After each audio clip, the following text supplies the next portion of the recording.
இப்போ வாடகை வீட்டுக்கு மூவ் ஆகுறவங்களே, வாடகை வீட்டுக்கு ஷிஃப்ட் ஆகுறவங்களே வந்து வாஸ்து எல்லாம் பார்த்து தான் வந்து ஷிஃப்ட் ஆகுறாங்க. இது சரியா முதல்ல? கண்டிப்பா வாடகை வீடா இருந்தாலும், வீடு கட்டினவங்க 10, 15 வீட கட்டிட்டு அவங்க பாட்டுக்கு ஒரு வீட்ல அவங்க உட்காந்துருப்பாங்க. அதனால அந்த 10, 15 வீடுமே சொந்த வீட்டுக்காரங்களுக்கு வாஸ்துவா செயல்படாது. ஏன்னா, சொந்த வீட்டுக்காரங்க வந்து அந்த வீட்ல இருந்து வைப்ரேட் பண்ண மாட்டாங்க. யார் வந்து வாடகை வீட்ல உட்கார்றாங்களோ, அவங்களுக்கு தான் அந்த வீட்டினுடைய வைப்ரேஷன் ஆகும். அங்க வாஸ்து சரியில்லன்னா, அந்த வீட்ல துர்சம்பவங்கள், சண்டை சச்சரவுகள், அடிப்படை தகராறுகள் இதெல்லாம் நடந்திருக்கும். புது அத கட்டின உடனே வாடகைக்கு விட்டுருவாங்க. அப்போ அந்த மாரி வீடுகளுக்கு கண்டிப்பாக வாஸ்து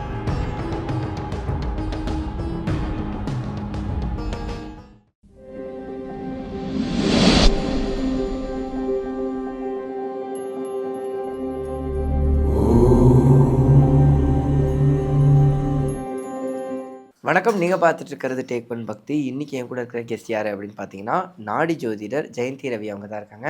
அவங்க கிட்ட நிறைய விஷயங்கள் கேட்டு தெரிஞ்சுக்க போறோம். வாங்க பேசலாம். வணக்கம் மேம். வணக்கம்மா. உங்கள மீண்டும் சந்திக்கிறதுல ரொம்ப ரொம்ப மகிழ்ச்சி. நான் உங்ககிட்ட கேட்கணும்னு நினைக்கிற விஷயம், ஜென்ரலா வந்து நம்ம புது வீடு கட்டும்போது எல்லாரும் வாஸ்து பார்த்து போயிட்டு இருந்தாங்க. அந்த மாதிரி வாஸ்து பார்க்குற விஷயங்கள் இருந்தது. இப்போ வாடகை வீட்டுக்கு மூவ் ஆகுறவங்களே, வாடகை வீட்டுக்கு ஷிஃப்ட் ஆகுறவங்களே வந்து வாஸ்து எல்லாம் பார்த்து தான் வந்து ஷிஃப்ட் ஆகுறாங்க. ஸோ இந்த ஒரு விஷயத்த எப்படி பார்க்குறீங்க?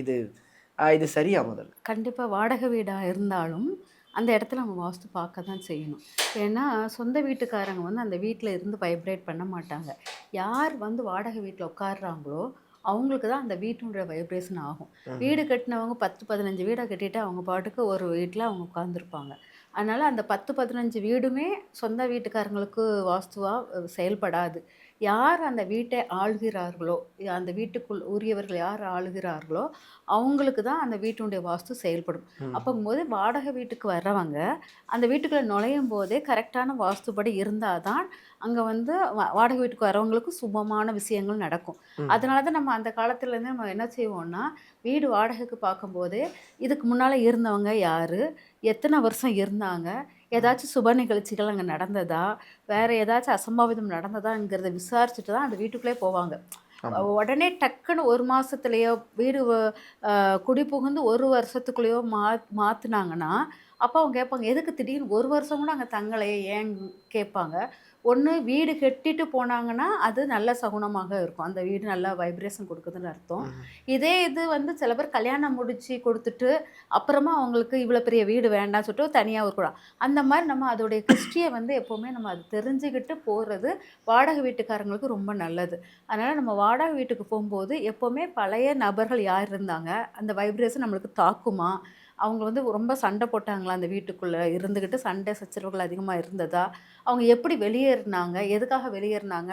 அதெல்லாம் பார்த்துட்டு, அதுக்கப்புறம் வாஸ்து பார்த்துட்டு போனீங்கன்னா சிறப்பாக இருக்கும். ஸோ அப்ப வாஸ்து மட்டும் இல்லாம, முன்னாடி இருந்தவங்களோட விஷயங்களும் ஹிஸ்டரியும் நம்மளுக்கு தெரிஞ்சுக்கணும். தெரியணும். ஏன்னா, முன்னால இருந்தவங்க எப்படிப்பட்டவங்களாக இருந்தாலும், அங்க வாஸ்து சரியில்லன்னா, அந்த வீட்ல துர்சம்பவங்கள், சண்டை சச்சரவுகள், அடிப்படை தகராறுகள் இதெல்லாம் நடந்திருக்கும்.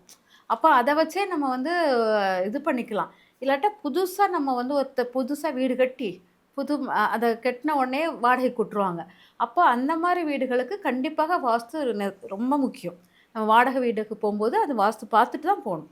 அது இப்போ வீடு உள்ள போகும்போதே வந்து இந்தந்த மாரி இருக்கணும். எந்தெந்த மாரி ஒரு வாடகை வீடா இருந்தாலும், எந்தவா இருந்தாலும், இந்த மாரி பிளேஸ் பண்ணணும் வாஸ்துக்கள்லாம் இருக்குல்ல. அது ஆமா. என்ன முக்கியமான அம்சங்கள் இருக்கும்? என்ன பொறுத்தவரைக்கும் வந்து வடகிழக்கு வந்து ரொம்ப வடகிழக்கு வாசல் வந்து ரொம்ப முக்கியமான வாசலாக வச்சிருப்போம். ம். அதேபோல் பார்த்தீங்கன்னா, நம்மளுடைய தெற்கு வாசலும் ரொம்ப நல்லா தான் இருக்கும். ஆனா மேற்கை நகர்தலாக இருக்கக்கூடாது வாசல்.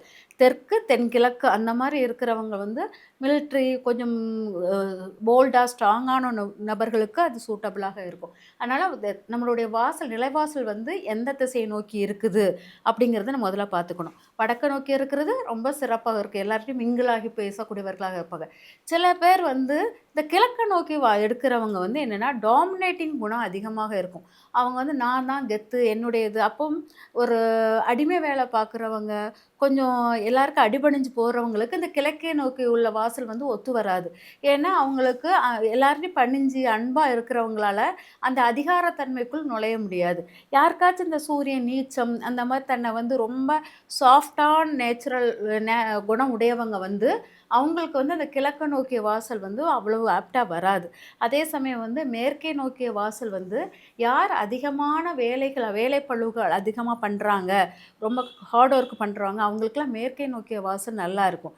கரெக்ட்டா காலையில எந்திரிச்சு தன் வேலைய பார்த்துட்டு போறவங்க, மத்தவங்க சொல் பேச்சு கேட்கிறவங்க, இவங்களுக்கெல்லாம் ஹார்ட் ஒர்க்கர்ஸு, அப்புறம் நம்மளுக்கு கீழ வேலை பார்க்குறவங்களுக்கு நம்ம குவார்ட்டர்ஸ் குடுப்போம் இல்லையா?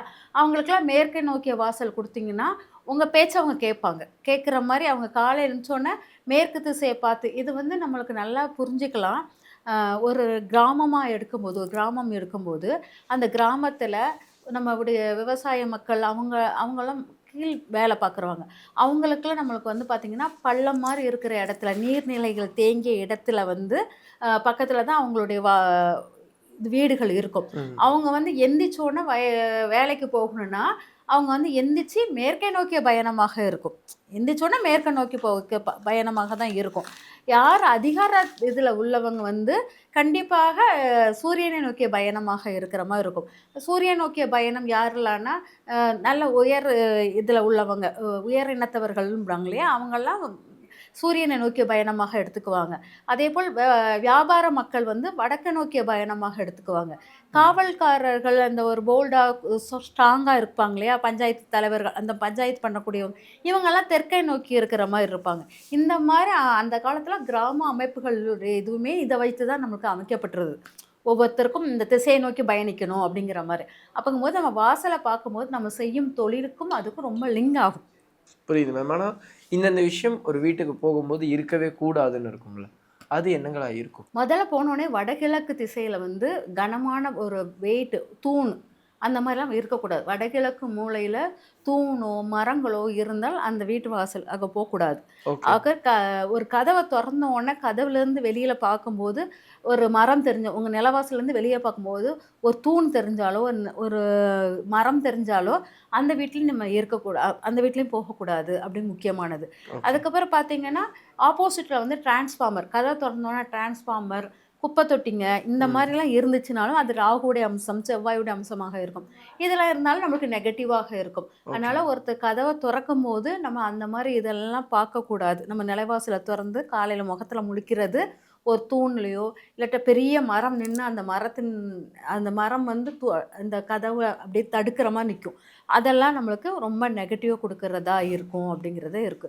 அது வந்து ரொம்ப முக்கியமா பார்க்க வேண்டியது. அதேபோல் பார்த்தீங்கன்னா, நிலவாசல் வந்து நல்லா அழகா இருக்கணும். அழகான்னா, ம். எந்த டேமேஜும் இல்லாமல் அந்த மாரி இருக்கணும் முக்கியமா. அது வந்து ரொம்ப பார்க்கணும். அதேபோல் பார்த்தீங்கன்னா, இது வடகிழக்கு மூலை வந்து கொஞ்சம் தாழ்ந்து இருக்கணும்.